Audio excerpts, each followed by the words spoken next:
Hi there, it's Thomas George, and I'm here today with Ian Alexander, and we're going to discuss some pros and cons about using outboard gear for music production. So Ian, what do you think the main pro is for using outboard gear? When you say outboard gear, what are you thinking about? Are you thinking about mixing equipment or recording equipment?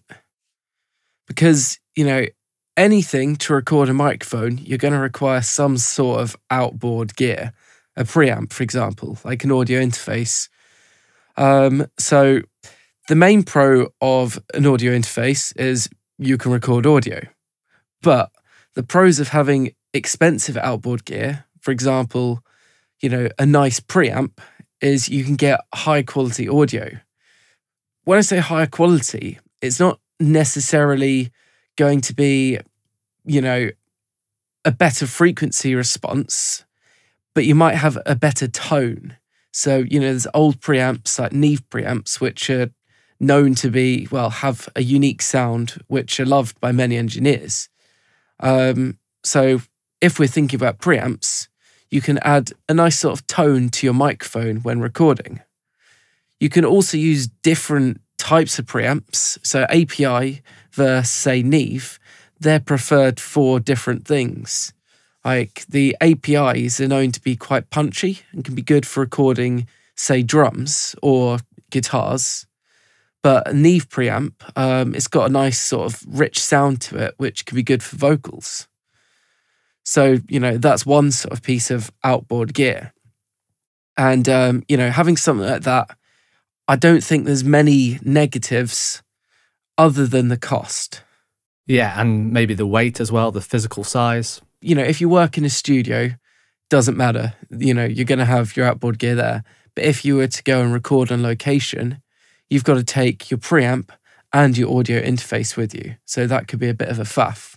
So I guess with an audio interface, it has a few different things built in there. So it has an analog to digital converter, a digital to analog converter, a preamp and a headphone amp as well. So if you get a separate preamp, for example, then it could be high quality because you're not having all of it in one. You've got a separate bit of gear just for that one purpose. Exactly. If you think about an average mid to high end audio interface, yes, it's doing all of those jobs. It's got the pre's, the converters, etc. If you're getting just, say, a Neve preamp, that is, you're spending over £1,000 on just that item. So obviously the money has gone into that to make it sound better. Obviously, Neve has the big name, so they're going to cost a lot more. There are other companies which do sort of clones, which won't sound exactly the same, but they can still sound really good.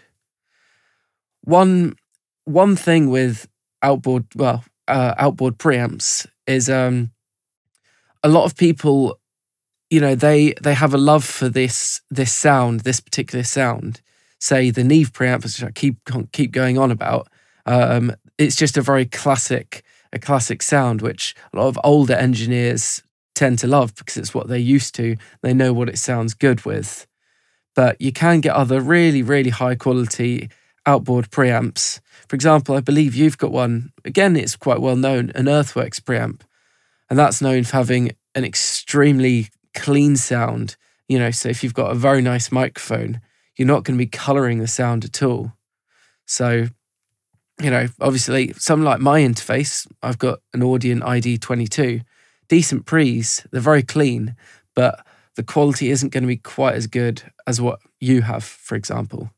Yeah, a lot of audio interfaces as well the preamps on there don't really have enough gain.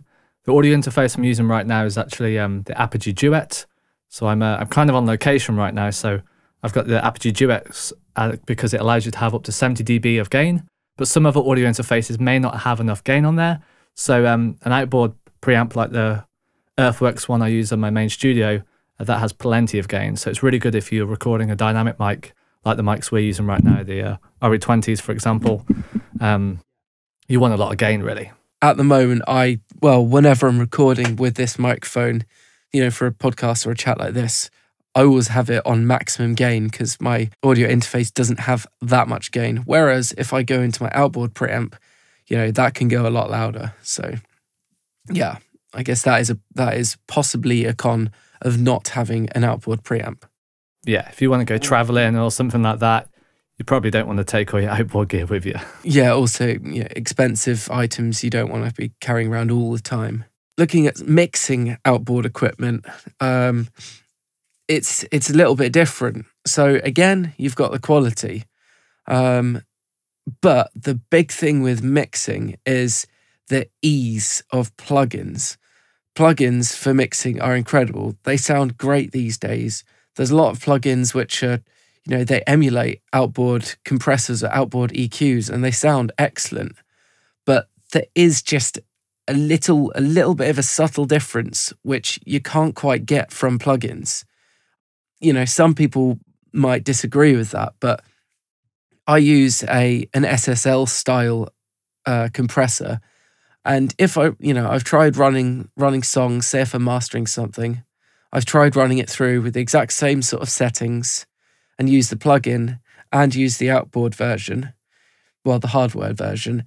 It does just have that special something which makes a difference.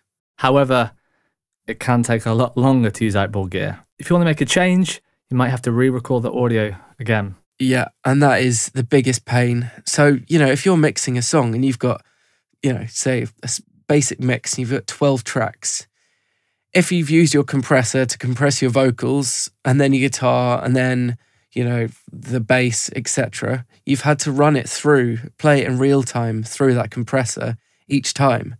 And if you want to change the settings, you've then got to go repatch it in. You also have to have an audio interface that allows you to send out and back in. So that takes a lot of time. Whereas if you're using plugins, you just open it up on the channel, change the settings, and you're sorted. So that is the biggest disadvantage of using outboard gear. So, I will only use outboard gear on some elements of a mix, some, important elements. For example, vocals, I usually would use my outboard compressor, EQ and saturator, just because, vocals are so important, they're so upfront in the mix. You want them to be, top notch.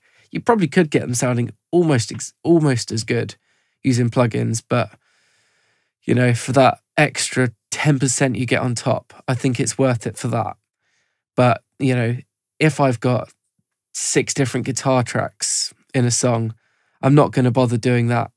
I might send it through as a group after, say, I've finished, mixing the guitars or whatever, send out a bus of the guitars through the stereo processors.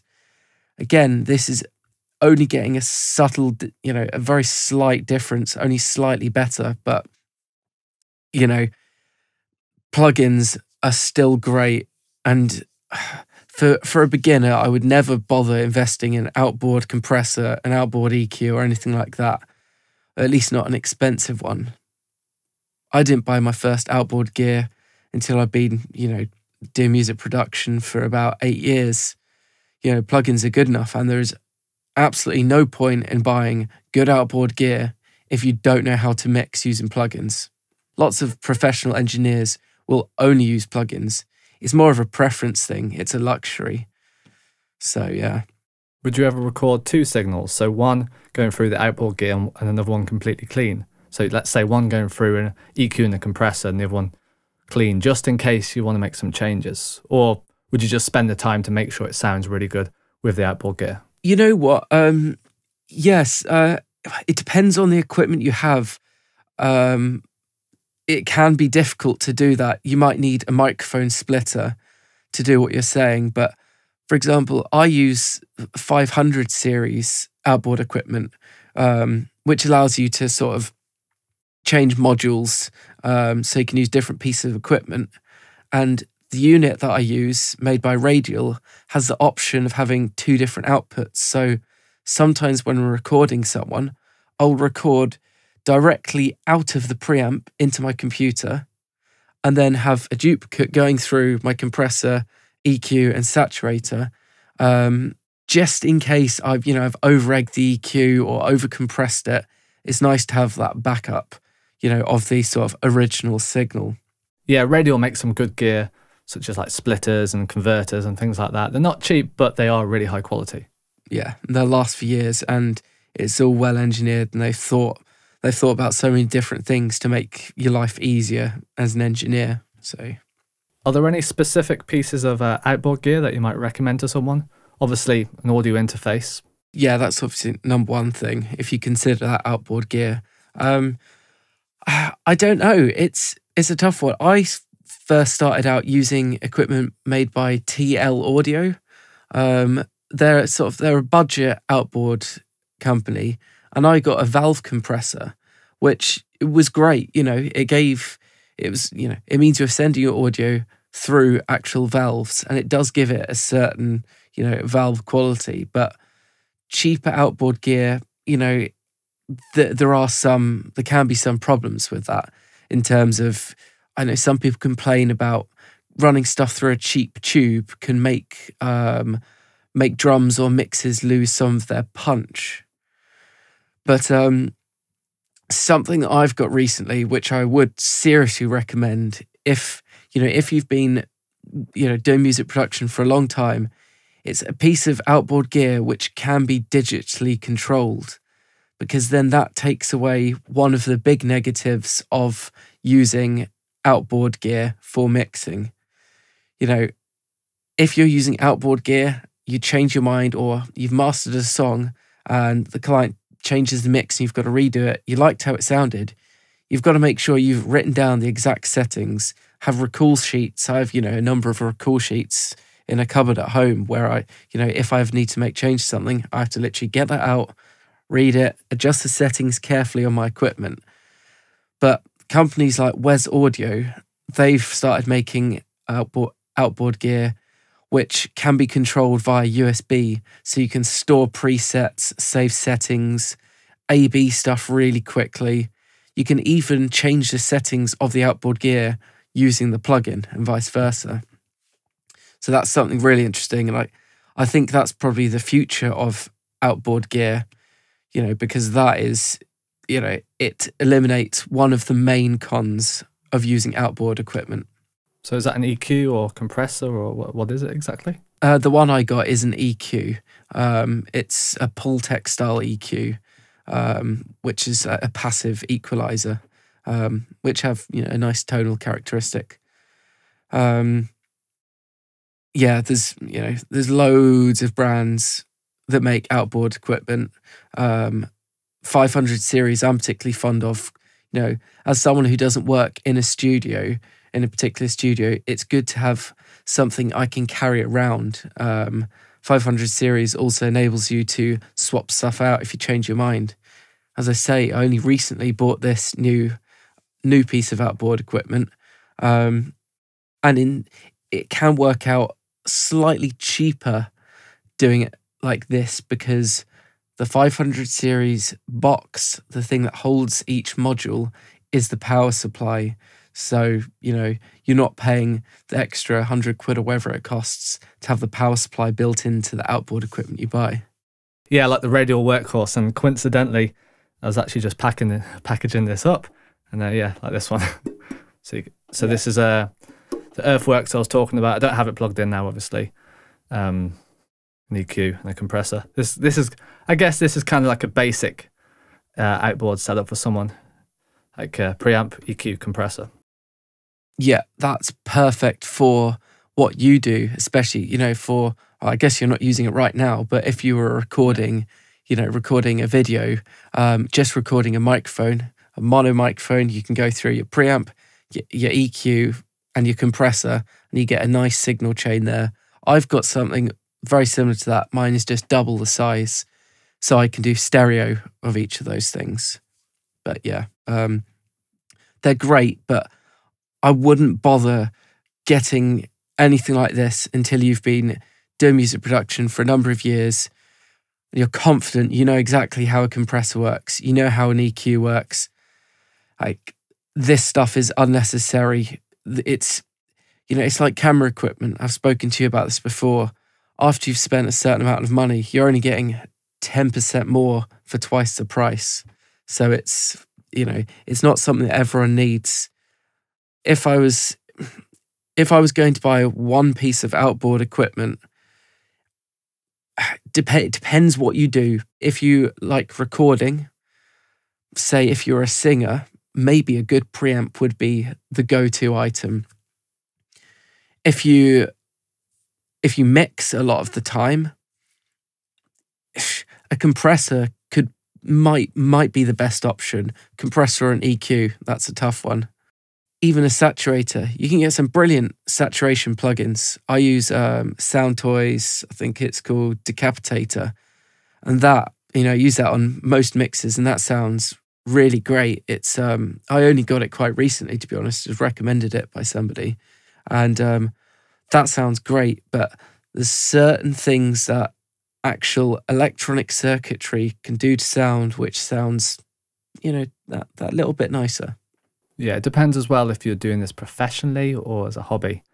Because if you can make money from it, then it may be worth spending a bit more. But if you're just doing this for fun, then yeah, you may not get the money back as easily, or you may not get the money back at all. So it really depends what you're doing this for.